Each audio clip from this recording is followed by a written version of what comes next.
Welcome to New Game Plus, a retro gaming podcast where three guys spend 7 days playing one old game and then we talk about it. My name's Dustin. My name's Kenny. Harley Davidson Nolan. And this is episode 282. And we love remakes and remasters around here. We do? Yeah. And last week, BioWare released Mass Effect Legendary Edition, a complete remaster of the Mass Effect trilogy. It has already accumulated the highest amount of concurrent Steam players for any BioWare game to date, and is the second highest played EA game on Steam, only a bit behind Apex Legends. So all three of them? It's the trilogy. No, it's one game. No, it's not. It's on Steam considered one game. Legendary Edition. It has three games in it. Trilogy brought into one, kind of like a Trinity. Right. Amen. Hey, I can't believe those stats. Those are great stats because we love remakes and remasters around here. My question for you guys, are either of you planning on picking up the remaster, or are either of you already playing it? Kenny?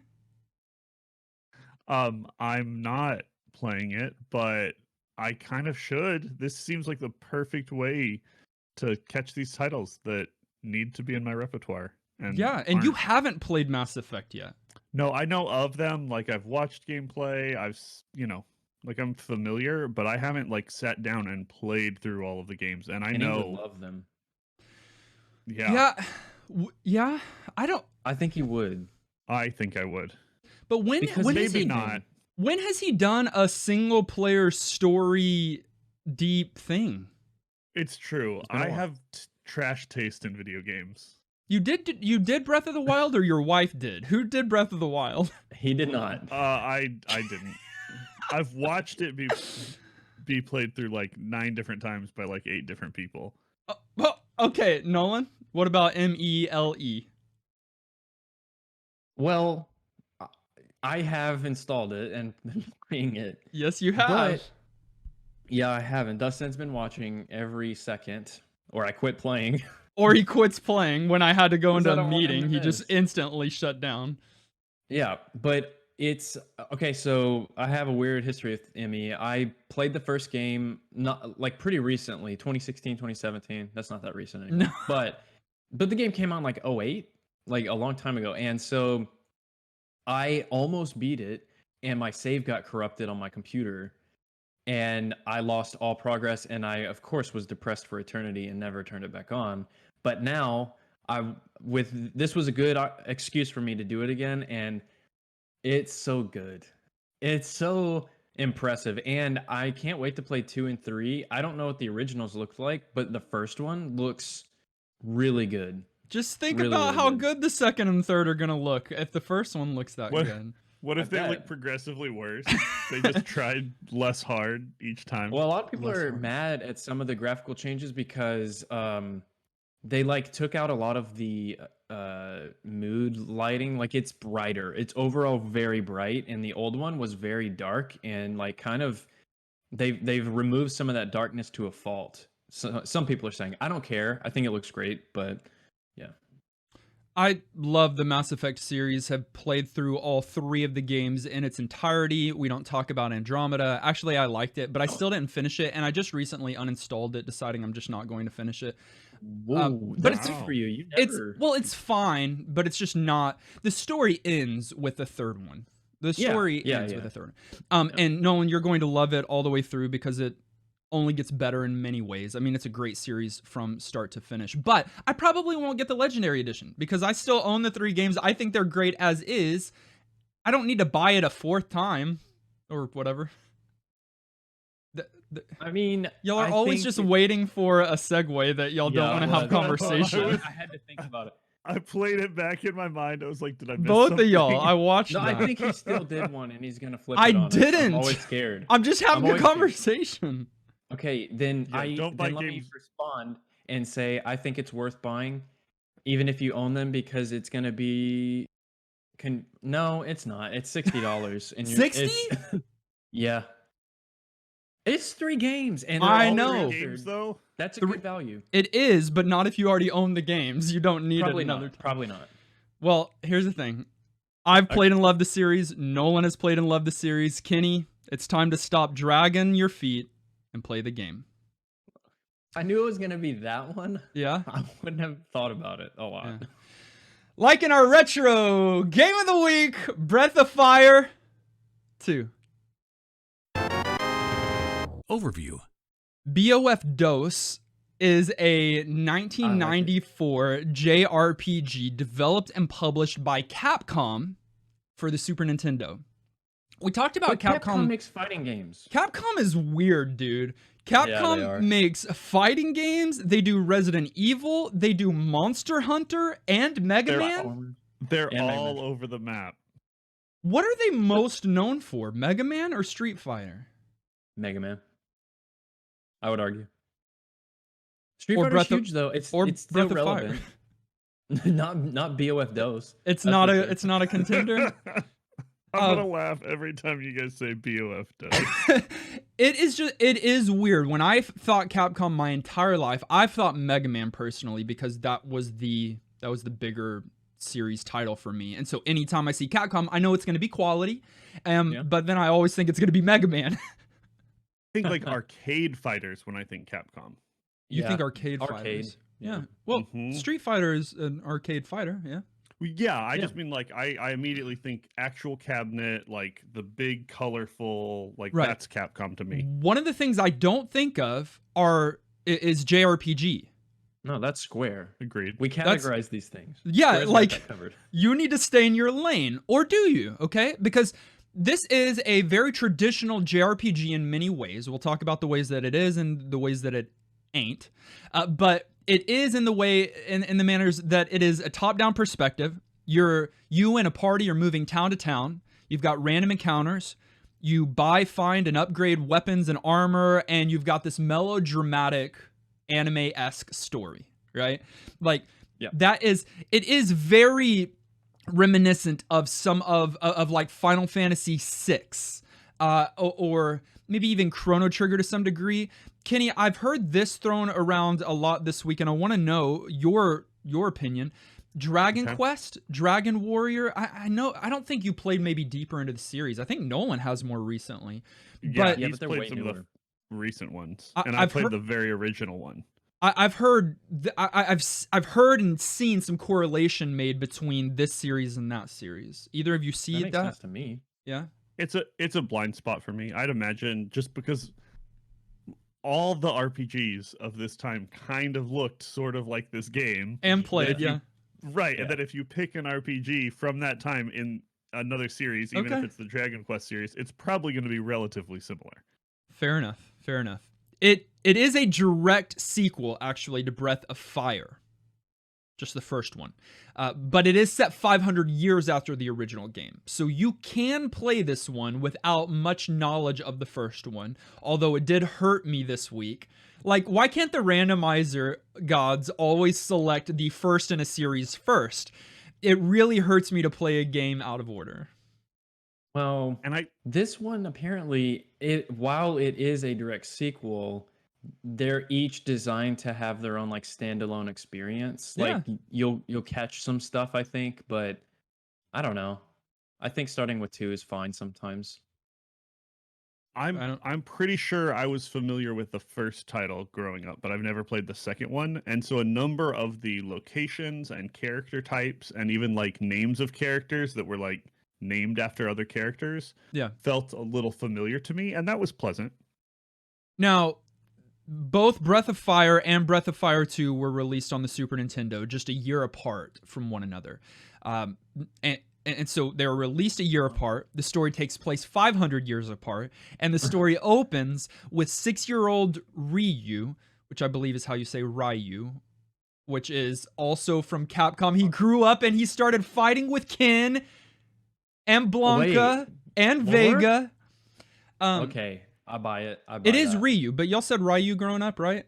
I've always said Ryu in my mind. Yeah. Oh, you still say Ryu? Y'all don't know that it's Ryu?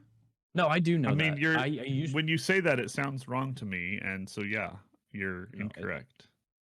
But it is correct. Headcanon lore, it's Ryu, but I don't know what the intention was. Ryu, 6-year-old, living peacefully in his village with his dad and his sister. Can we talk about that whole naming thing though? I know I'm derailing us a little bit. Oh but no, I I don't hate care this because this bugs me. I know you do. Yep. But when you have a named character that is supposed to be a named character, you've got to provide that as the default. Okay. This game doesn't do that. Well, I think that if you press start immediately, it fills it in, which is ridiculous. I understand, That's Kenny. the stupidest That's thing why, I've ever seen. That is why Capcom should not do JRPGs. Wait, no, that's not why. Hey, but Dustin, I gotta give it up. He looks like a Zeke. I thought you called it. I looked it up after your first play, and I was like, he's got to be right.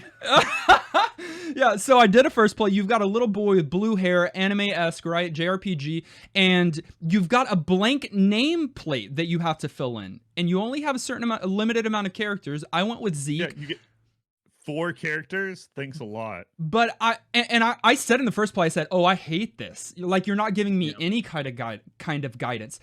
I only hated it more when I found out, no, he's got a name. John Shepard. Oh, yeah, Mass Effect. All right, so they're living peacefully, him and his family, his dad and sister, in their village one day after visiting the lifeless dragon in the mountains behind his village, which I would imagine may have a connection to the first game. I don't know.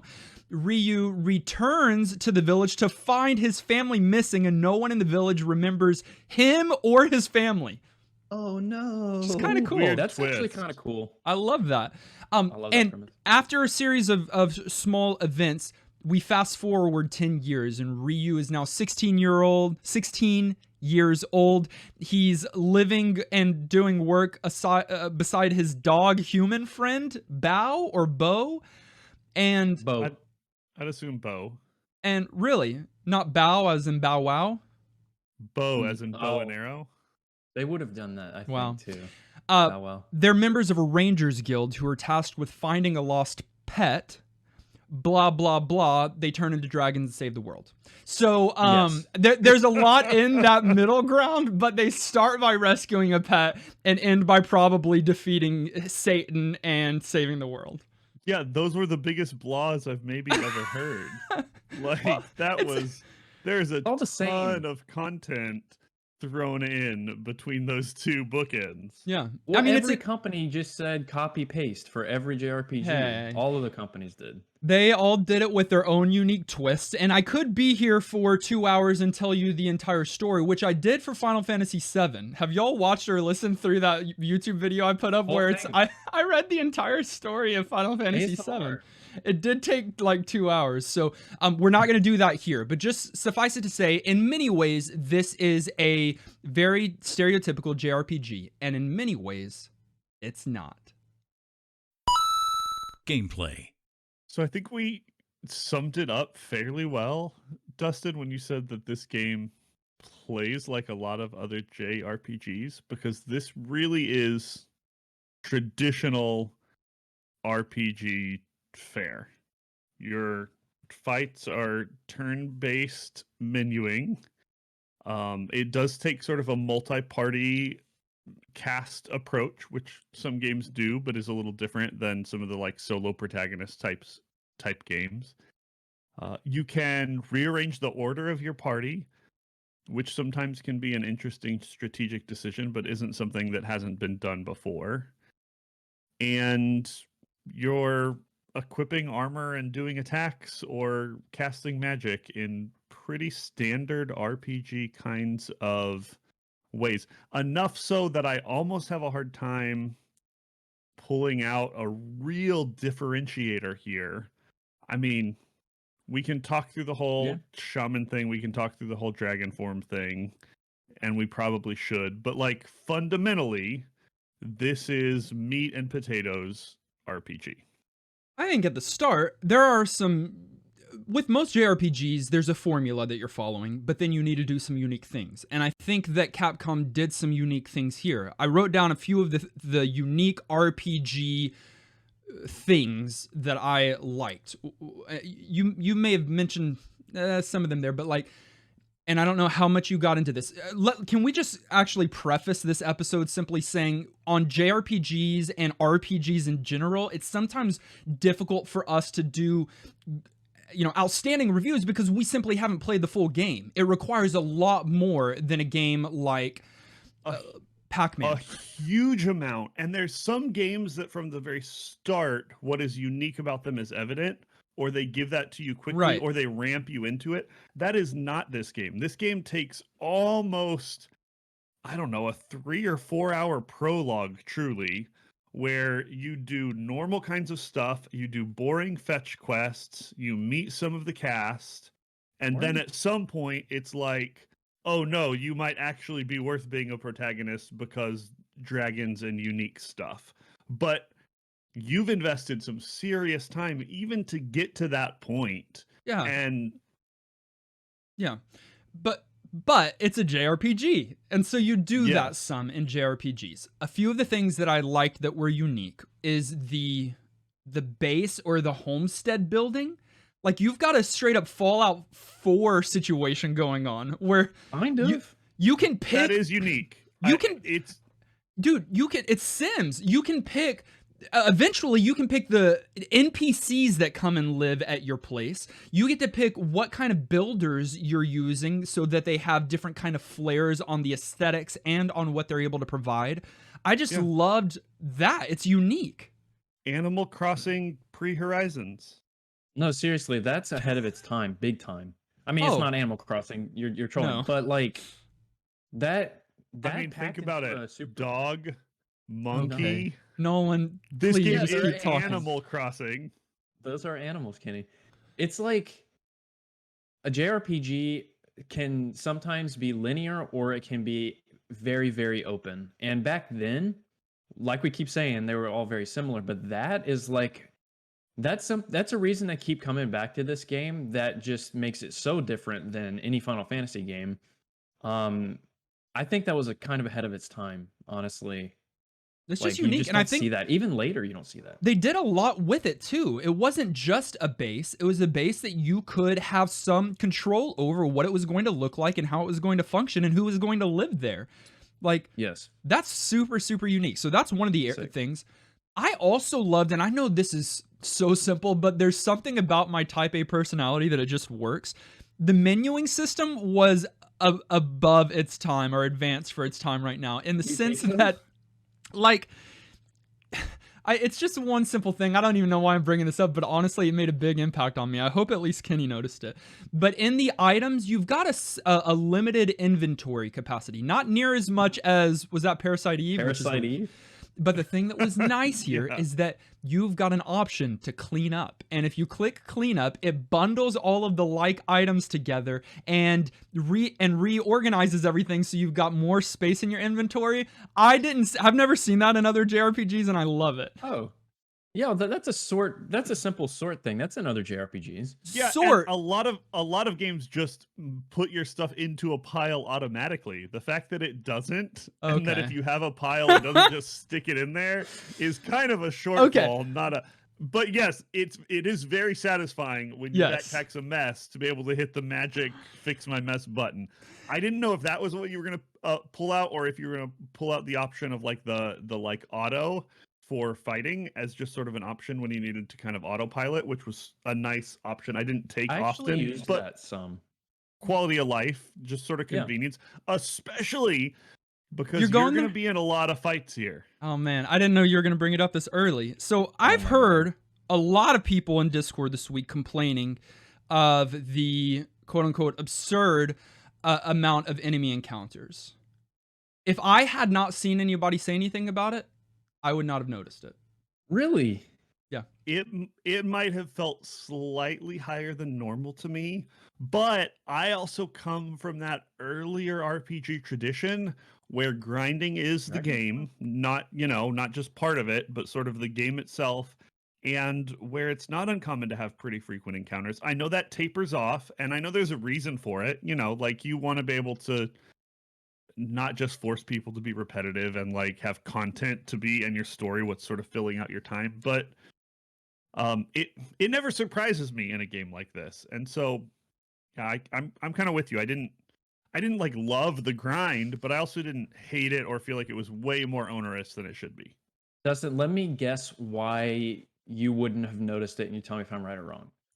Because in this game, the level exploration, or like the dungeon exploration, whatever you want to call it, was not the overall main focus necessarily. It was pretty straightforward most of the time. And two, Mike, what?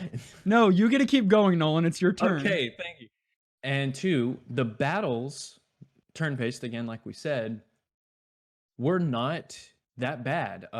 They're pretty quick. You can set the text speed, but also besides that, you can get through them pretty quickly. And so it's not like you are, well, in some areas you're getting status ailments thrown at you a lot, but not near as bad as Dragon Quest. Am I right?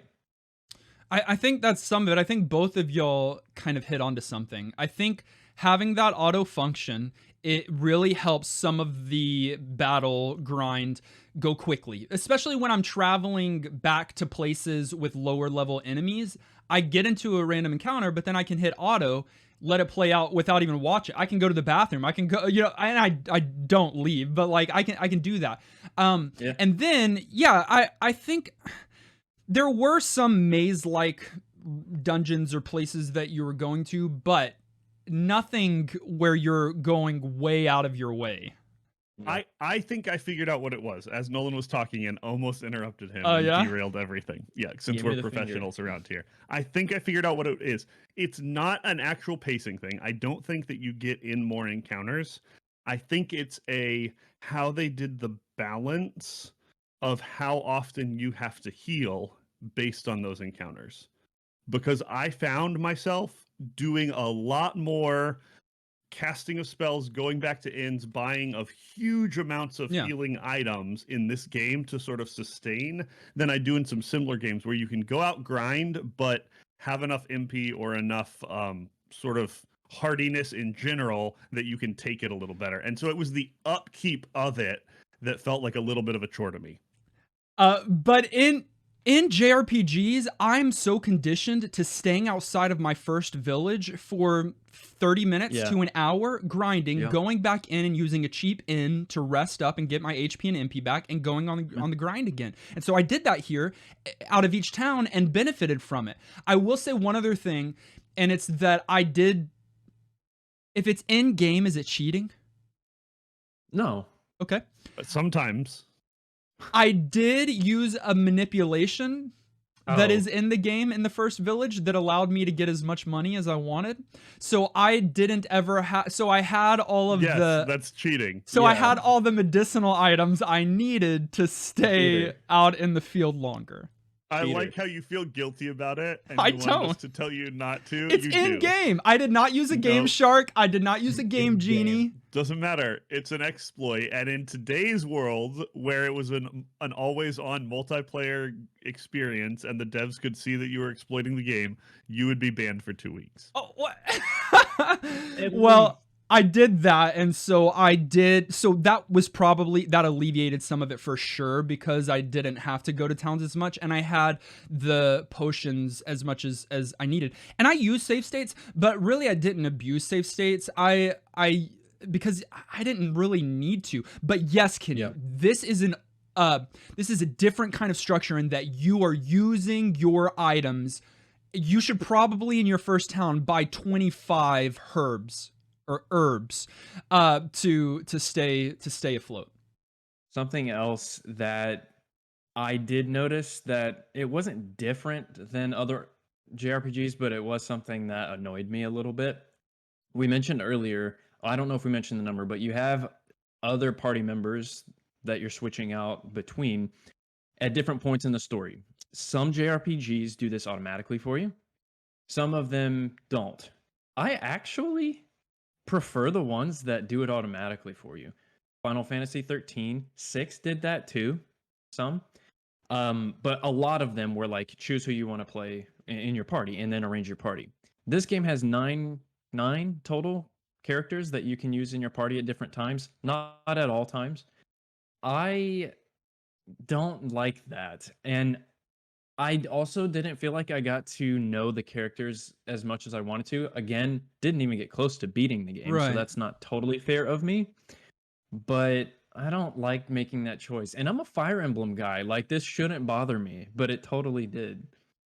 Okay, so you got far enough where you're making a choice, because the first little bit you're not making a choice. Yeah. It's you're pretty much with the people that you've got, and then it opens up where either at your homestead or at these dragon statues you can change your party members. Yes. I love it, but it doesn't matter to me because I just follow a guide and do whatever it tells me to do. It tells you to get the most OP characters, like the best setup. Yeah, it tells you what party members use for this section. See, I get distracted by lore and who I like most. But see, and you said about then you play longer and you find out more about these characters, okay. And I know That's you would not fair for me to say. I know, but you even said that. I with a JRPG, I think it's a fair criticism up front, but when you play a JRPG all the way through, you get more time with these characters, and I do believe that it builds out their stories. There's even times in the future playing this game where like there's a monkey character, for example, that you actually play solo as him for a little bit later in the game because you're filling out some of his story a little bit more. So there are some explorations of these characters. You've just got to play them, play the game a lot longer than what we can in a week. Okay. See, that's why I love Seiken Densetsu 3 so much, because you do that a lot with all those characters. You get to experience their solo story first, which is so sick. But okay, that's cool then. And also, I guess a lot of them, maybe they don't reappear in like Breath of BOF Trace. I don't know. If it's set way later. Yeah. I don't know. Well, I don't know if it's every 500 years. I really don't know how that works. But as we're talking about these unique characters, one of the things that I loved most about them are their unique personal actions that can be used outside of battle. Oh, okay. Actually, that's a fine thing to point out. I thought you were going to just talk about how they're all zoo critters, and I was going to scoff a little bit because that feels sort of like phoned in as a creative design decision. But I'll take the personal action. I don't know. I've never seen Rand, which is like a tiny horse head on this big hulking brute of a body. I've never seen that before at a zoo. But I love the Rand exhibit. They each have unique abilities in battle, but that's not different than most JRPGs. Most JRPGs, based on a class or a character, you can do something unique, and you can do that here. But outside of battle, on the world map, for the most part, they each have a unique personal action that can be used. So if you don't like the insane amount of enemy encounters, well, relatively soon in the game, you get Rand, who, if you press Y on the world map with him in the lead. By the way, you can press L and R, and that will change who's the lead. They're all walking together, like in Seiken Densetsu. When you're Rand, you can press Y, turn into a rolly ball, and you can guide him without any encounters. Now, if you hit something, the encounter rate is very high because you stop and you might get into a battle then, but that's just one of the ways that you can use their personal actions for your benefit. And I love that because it's so... Like, if you look at the character art outside of the game, it's perfect that he would roll up in a ball and do that. Do they properly explain that every time? Because I actually missed that on most characters until, like, later looking it up. I did know about that one, but why don't they do that? Because that's so integral. Yeah, I don't think... Because most characters only function inside of battle, and you're like, cool, I'm going to explore the menu and look at their abilities and what they can do for me. But outside is a whole different ballgame, and if they're not going to tell you, then... Yeah. Okay. Can I also soapbox a little, and this is a personal preference thing, but when you have a multi-party situation, and instead of just clumping them, you string them all out in a weird snake where they're all following you, like... I don't know, first graders going to the cafeteria. Like no, I hate it. It looks bad. It's not the best way of handling that. Personal preference, but no, you can do better. I don't love it either, personal preference, but it's not game breaking for me by any means. No. But what makes sense here, and you can do it with a one character image as well, is that you can cycle between the characters and use their abilities to move about on the map or in the hunting grounds. There's these two unique things that happen, fishing and hunting. After you get in a battle, there can be fish that hop out of the water, or, Nolan, I don't know if you saw or noticed, and again, none of this is really explained, but grass that's waving. And if you go up and press A on the grass, you'll go into a new screen that's a hunting ground, and there's little pigs or deer that you can use certain characters, bow with his bow and arrow, or cat with her katana or whatever that stick is. You can use them to hunt. And that's one of the best ways to get money in the beginning, because then you can sell the roast that you get for 200 zenny. I mean, it's not the best way to get money in the beginning. Right. Clearly. My way is the best way. Oh, cheating, you mean? I did see you doing that because you streamed a lot yesterday. Yeah. And so I was watching that while I was working. And again, you would probably, you learn these things by being curious, like, oh, what's that? And then you go do it and find it out. And I know to some it might be immersion breaking to always explain a mechanic, but not for me. I think that's so important to have, just because if you have hidden things like that, like the hunting feature, you'll miss out on some of that stuff. But no, I did know about that just out of like, I wonder what this does. And so I just messed with it. Yeah. All right. You said 8 or 9 characters. And again, we didn't get all of them by any means. Probably half of them, or maybe a little bit more. I don't know, depending on where we landed. How far did you get? How do I explain? I don't know. Spoilers or what? Well, no, I don't. What like, there's not chapters. Like, I can tell you a town, but it doesn't necessarily mean anything. Yeah. Okay. Never mind. But I think I got, let's see, 1, 2, 3, 4, 5, 6. I think I got 6 or 7 of the 9 characters. Okay. And one of the characters is secret, so it's pretty much 8. So like, I got fairly far, probably about maybe close to halfway through. It's a 30-hour game, by the way. So it's a JRPG. Yeah. On the SNES. Wow. Man, yeah, that's good. No, sorry. It's a 38-hour game. So, okay. I mean, it's almost 40 hours. On the SNES, yeah, that's a lot for the SNES. On the SNES. I feel like that's even longer than a lot of Square games. That's almost too much. I mean, I like that. If you're going to play JRPG, like Dustin said, play a JRPG. For the genre, it works. And it gives you a lot of place to take some things. And again, that some of it I didn't get to because 40 hours long, but... Yeah. Okay, so out of the characters that you had, which one is your favorite so far and why? Okay, Nolan goes first this time. Nolan goes first. While Kenny thinks of one answer, hold on, I've got to give parameters. While Kenny thinks of one answer, one character, and one reason. Simple as that. No, and you cannot ask any qualifying questions. All right. Okay. My favorite character in my party was Cat. Animations top. Because you're a pervert. You're a pervert. On point. Very, very strong. Actually, I think one of the stronger characters that and fast. You ever get in the whole game. And fan art. Go ahead, Kenny. She's got a tail. You're the main character. Got more than a tail. Yeah. And why? Dragons. Okay. It just makes okay. Someone asked me. He did your rules. Well, no, I never said give me one-word answers and don't give any kind of illustration like we're on a podcast. Someone asked me. Dustin, what was your favorite character and why? My favorite character so far is probably Sten. He is the monkey-like character. Mm-hmm. He's a pervert for sure. You find him and he plays a mean trick on you and then flirts way too heavily with the girls. But it's for one single reason.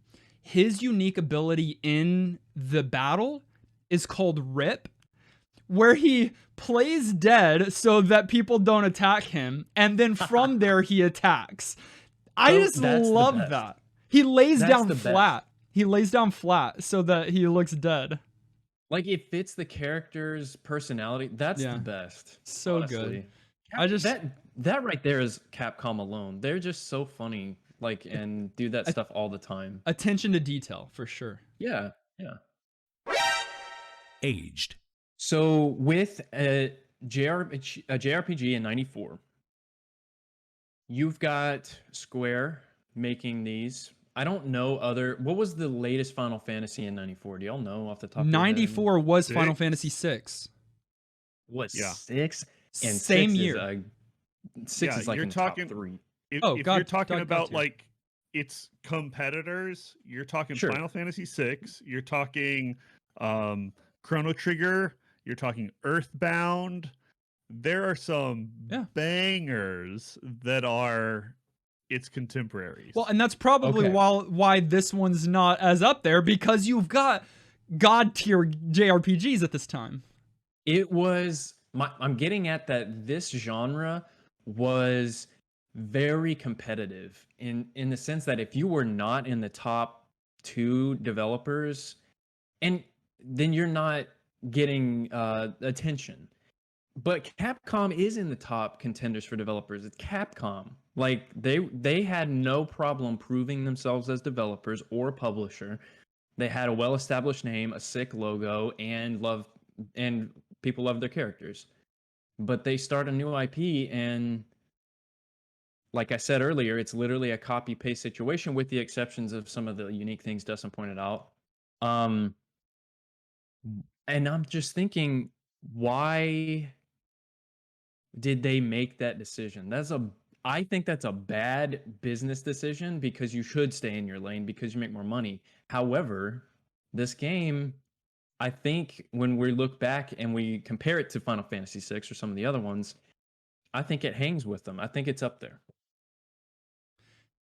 They saw the success of JRPGs, especially, I think it was around this time, a little bit before, where JRPGs were not staying in J, but they were coming to EU and NA.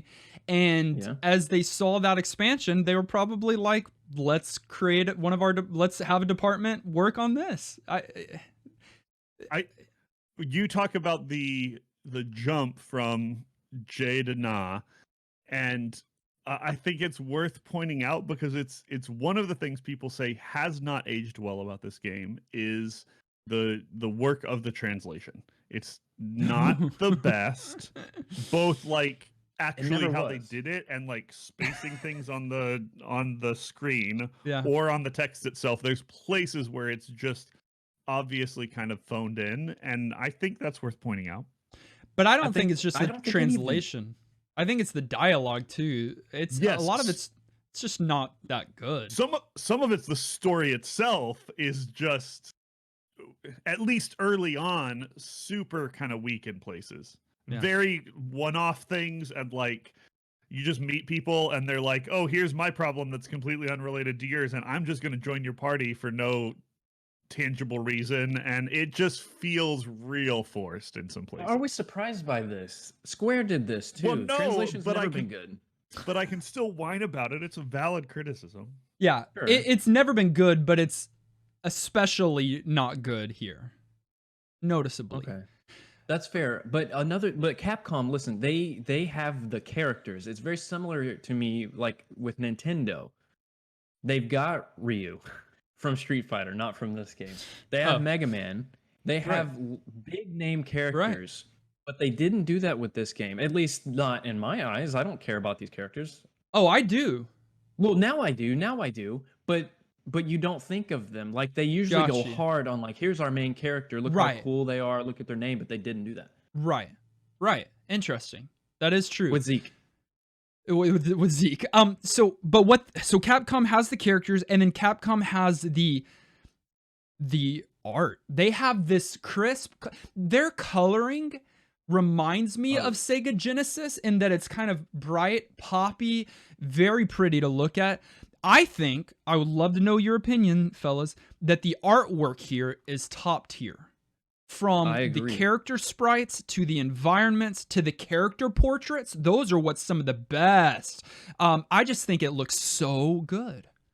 I think that I agree. It's very good overall. I think there were some parts that were better than other parts for me. I really liked some of the dungeons and how they looked. Okay. I agree the character like faceplates were nice. Some of the sprites themselves were a little I don't know, kind of almost blah, almost sort of washed out. I wish they'd been a little crisper. And I found that the town, not like art, but design sometimes made the towns feel really kind of like convoluted or cramped or confusing or not realistic. Like there were places that I was just sort of like, that's immersion breaking. But overall, the look of it is very nice. Well, the other thing that really sets them apart from other developers at the time, like Square, are the animations. Yes. Dude, like think about think about Final Fantasy VI. Just because let's use the newest one at the time. I believe, unless they had updated at that point, your animation in battle is move up a little bit. I just used the sword. Move back. This game, in twirl 6 my baton. but in 6 they've got a little bit more. There is a little bit more animation here, but here there is characterization in each of the animations. Like it's not all this is not copy paste. Even between the characters within the game, they all operate in their own way. So you just said Kat would twirl her baton and hit it. Jump in the air. Sten, the lanky monkey, would do this weird attack, and then Ryu or Zeke would do they all have their own unique, not only like attack animations, but defend animation and their unique ability animations. And they've all got this unique animation that is so brimming with character that just adds a whole nother enjoyment level to it. It's so good. Yeah, and I agree with you about the overall graphics too. Like, just they managed to set themselves apart from other things at the time. I can't really describe it. It just looks really good and very different than other things. And I mean, we'll obviously just talk about soundtrack too. I don't know if it's as good as Final Fantasy as a general comparison, but also I think that's a little unfair to keep doing. Sure, it's still compared to the best. Oh, it's still great. Best, yeah. I think it's great for sure. Do we? I think we've got some Breath of Fire tracks on. Oh wait, we don't have a Super Nintendo playlist. No, but I think there's PlayStation one on PlayStation. The PlayStation. Yeah, that's what it would be. It's got great music, and I think it fits the series. I think it fits the tone. It's beautiful, beautiful music.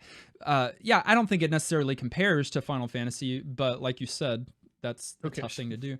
Kenny, did you enjoy the music? Do you think it holds up? I thought it was good. I didn't think it was great, but it was good. Okay, that's fair enough. No problems with it. So there was a GBA port.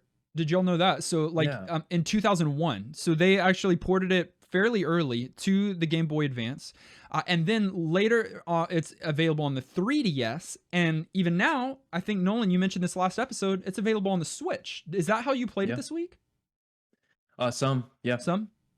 I started there, and then I picked it up. Kenny, you too? On my computer, but Wow. Yeah. So very easy to miss the GBA port. I would have seen that, but... Yeah, who knows? The series has 6 main titles. Most recent was in 2016 for PC and mobile, so maybe that's why it ended. I think it was something like more of an online pay to play microtransactions. I mean, what, you don't have phones? Okay, that's still it's an old meme. Yeah. All right. $87 used for the cartridge and $340 new. So you're going to be paying a pretty penny to get this if you want the physical, I almost said disc, the physical cartridge. A pretty zenny. But just use the not cheat and you'll have as much zenny as you need. Final thoughts. At the end of each and every one of our episodes, we determine whether or not the game gets our vote for New Game Plus status. That's our general thumbs up or thumbs down. Does require 2/3 of the vote to swing one way or the other. And Kenny is going to have the honored position of going first. Yeah. Cut to the chase. It's a no from me. Dustin did a fairly good job of trying to convince me I was wrong this episode. Because my main complaint here is no standout differentiator. This is just a generic RPG. It feels and plays kind of like every other one. The story is sort of meandering nonsense with no real good emotional connection. The fighting is standard RPG fare. I think, again, some of that grows over time as you get further into the game. But that's not an excuse either. If you can't hook someone in hours upon hours of playing, then you're doing a bad job of selling your game in the first place. I don't think you can replace character backstory with just everybody's weird and anthropomorphic, and that's character design. So I don't know. It's a fine game. maybe even a good game, but it felt super generic to me and it didn't hook me. No New Game Plus. Okay, bold. I was reminded this week what my genre is. And oh boy. Like I haven't played a new to me JRPG in a while. The last one, maybe Seiken Densetsu 3 or something. Like it has been a while since I've played a new one that really that I enjoyed. And this reminded me why I love JRPGs. Yes, Kenny, I don't think it is top 3 on the console. But I do not think it's copy paste all the way through. I think that there are some unique things done here, and I had fun all the way throughout the week. I had fun grinding. I had fun finding new party members. I had fun menuing. I had fun doing the JRPG things that I grew up learning to love. And this game has just enough of that uniqueness, newness, flair, creativity, fun, color, pop, music, and story. And I'm not even into where I'm transforming into a dragon. I think that's going to happen. But I know that there's a dragon within, and that dragon within is coming without to give this game New Game Plus status for me. So I definitely give it my vote for New Game Plus status, which means that it comes down to you, Nolan. So I'm not like you in the sense that this is my first choice genre. However, it's in my top 3 genres. I really like RPGs. And it's interesting that you say you haven't played a new to you JRPG like from the 90s. Because there aren't many. I mean there might be many, but how many really quality ones are there? You know about most of them, and so you play them. So I am in the same boat in that sense. And it's weird that we started with the second one. I agree. I always, especially with the story-driven game, but I'm glad it was this. I'm glad we started with 2 in this case, because I feel like 2, and I don't really know 1 well, but from what I read and understand, 2 made some changes that did make it unique and helps it age fantastic. Like this feels like a Capcom RPG because it is. I expected it to feel like a subpar RPG because they wanted to get into the space, like you said. It's so good. I only got like a quarter of the way through the game. I don't know. But it's so fun and it feels good. Like I get, people were mad in Discord. I get the pacing of the like the monster meter thing, the like thing that the probability of you getting an encounter, it did feel off at times, but that's not new. Why are we surprised? That's in so many games, and that's just part of the process. Oh man, it's so quality. I give it New Game Plus easy. I can't believe Kenny didn't. That's weird. I'm so glad you're with me. I would love to read Kenny's notes. I don't know if he just went. Yeah, it is weird because Kenny likes Dragon Quest. He played Dragon Warrior. He plays the original stuff. That's so much more of a grind. But he's simply just saying because it is not original. Yeah, it's not, and that's part of the problem. I could tell you other things that aren't great about this game if you really want the soapbox. No thanks. The puzzles are phoned in. Stop. We said no. Because Breath of Fire 2 or BOF DOS is New Game Plus certified, which is great, and I'll hopefully be playing more of it on stream today. We had 648 votes on YouTube. 40% said yes, it is worth playing today. 5% said no, and then 55% have never played it before, which is just crazy. It's that. Yeah. It's that. In a time where there were better from bigger. And so many better. Like, I don't know. There are better. This isn't Chrono Trigger. Go play Chrono Trigger. It's not. Go play Final Fantasy VI. Go play Earthbound. And then don't waste your time on this. Square doesn't have a sick fighting game platformer and Capcom has one of each that's so quality. Capcom might be better. Okay, listen, and Kenny, I'll say this. Yes, go play Final Fantasy VI. Go play Chrono Trigger. Those are great games. And then after you've played those games in 2021, try one that you haven't yet, and you'll fall in love with it. It's BOF Dose. Yeah, and then go play another game that's slightly worse than that, and another game that's slightly worse than that. At some point, just play every single video game, because there's no reason to ever draw a line. We had other smarter people. We had other smarter people write in this week. Many. We didn't include all of them, but here are a few. Sin Doctor said Breath of Fire 2, while not creating anything radically new, uses the tropes established for JRPGs and made a pretty fun and satisfying game out of those tropes. This game has charm for me, sometimes unintentionally via the ridiculous translations, silly at times story, and kind of goofy writing, but for some reason it works for me. I think mostly through the simple classic turn-based combat style and bright visuals.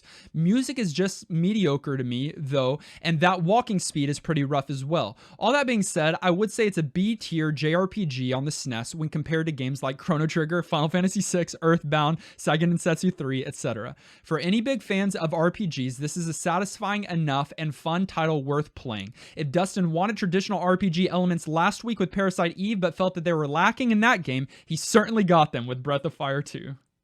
Two things. B-. I'll give him the B, but not worth playing for everybody.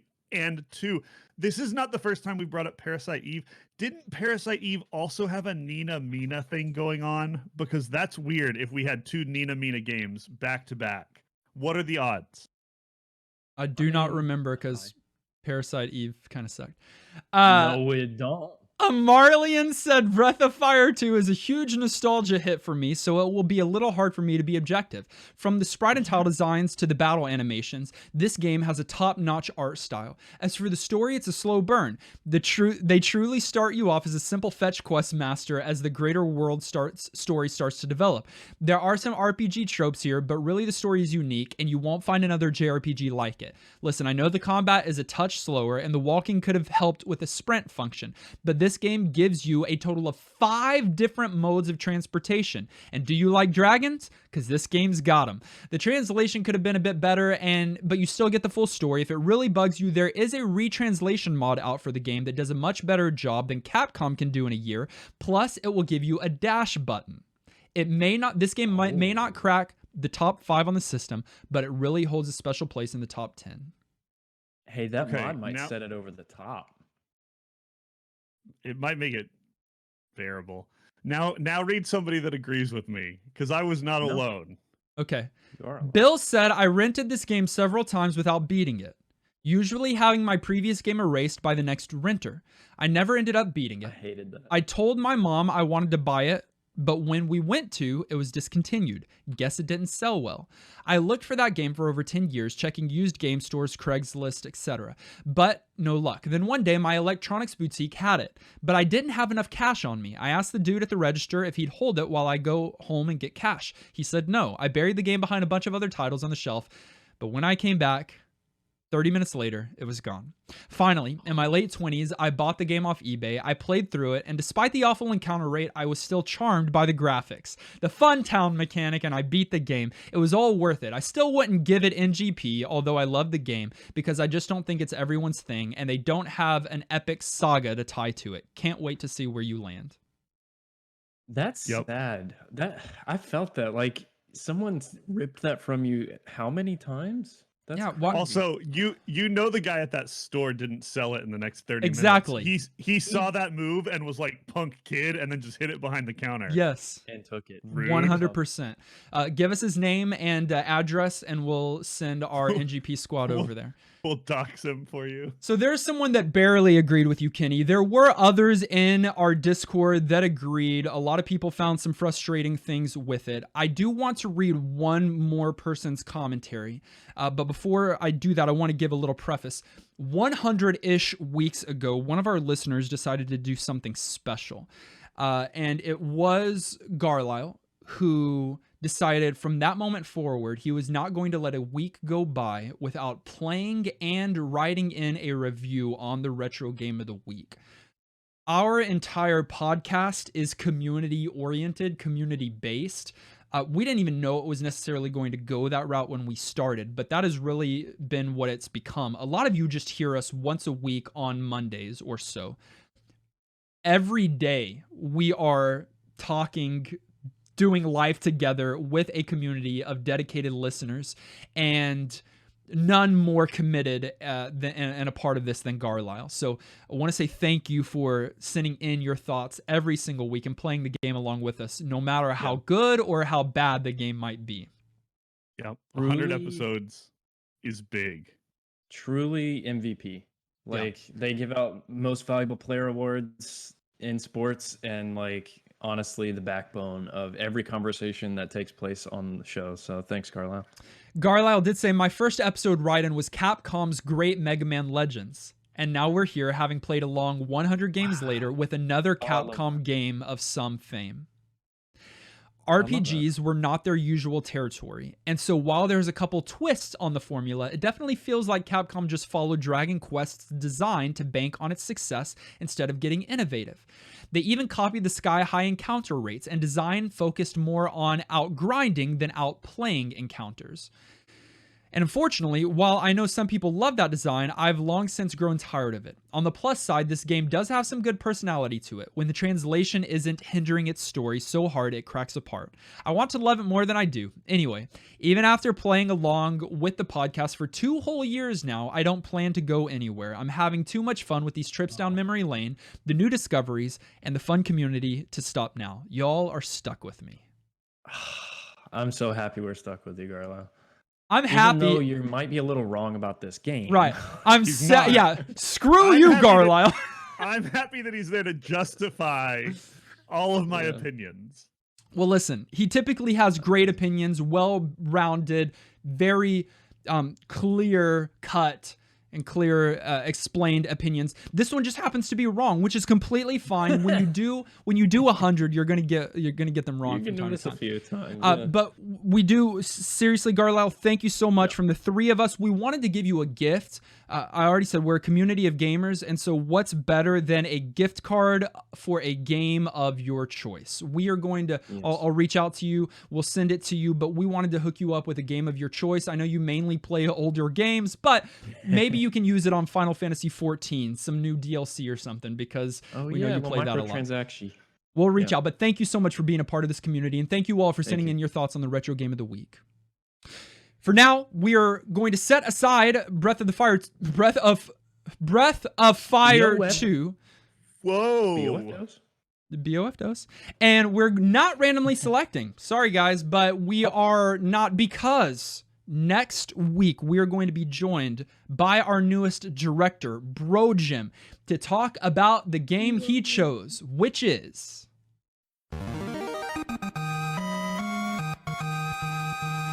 a 1999 third-person shooter. Third-person shooter? Third-person shooter. Developed and published by Rare for the Nintendo 64. I think I know what game this is. Do you really? No, you don't. If so, it's one of the small number of N64 games I owned. It's been on the Patreon pool and producer pools many times, and I think Bro Jim just got fed up and decided to take matters into his own hand and become a director, because we are finally playing Jet Force Gemini. Yep. I've never, ever played it. Nor have I. Have you not? And you love the 64. I'm more excited about Nolan getting to play this game than I am about getting to go back and play it. There's no way he's going to like a third-person shooter. There's no way he's not going to like this game. It's Rare, we'll I see. But I'd put money. I mean, it's not my place, and you guys would probably spite me, but I would put money on 3 of us all agreeing in GP status, hands down, just based on my memories of this game playing it 20 years ago. Wow. Well, find a copy of Jet Force Gemini and play it along with the 3 of us and our newest director, Bro Jim, next week. Join us in the Discord we keep referencing, where our community grows every day. You can go to ngppodcast.com and click join us in Discord to get chatting. We also want to say thank you to those of you who support us on patreon.com. There's a huge host of people that are part of that family, including Justin, who joined us as a patron for the first time. Justin week. Oh, we've already shouted out our amazing director Garlisle, but want to point out Antonin and Brojim, who is having his director episode next week, and say thanks to those guys. And acknowledge our huge group of producer-level supporters: Marley and Austin, Ben, Bethany Fox, Carrie, Dan the Man, Francesca, Corey, Maxima, Nawel, Nahul. I will never pronounce that name consistently. Secret Duck of Evermore, Shauna, Thomas, Unbedavable, Wardanis, William, and Zion. Thanks so much. Woo! You can find us on our social media. That's Facebook, Twitter, Twitch, and YouTube. All of those links are in the show notes. Listen directly on any podcast provider of your choice and subscribe so that you are the first to get new NGP episodes. And while you're at it, hey, take a moment, leave a kind rating and review so other people can find out about our content. This episode was edited and produced by our good friend Tom Tate. Join us next week along with Bro Jim as we play Jet Force Gemini. Until then, I'm still Kat. I'm Kenny. No, I'm Kat. You just want to look at pictures of Kat. I like Kat. And this has been New Game Plus.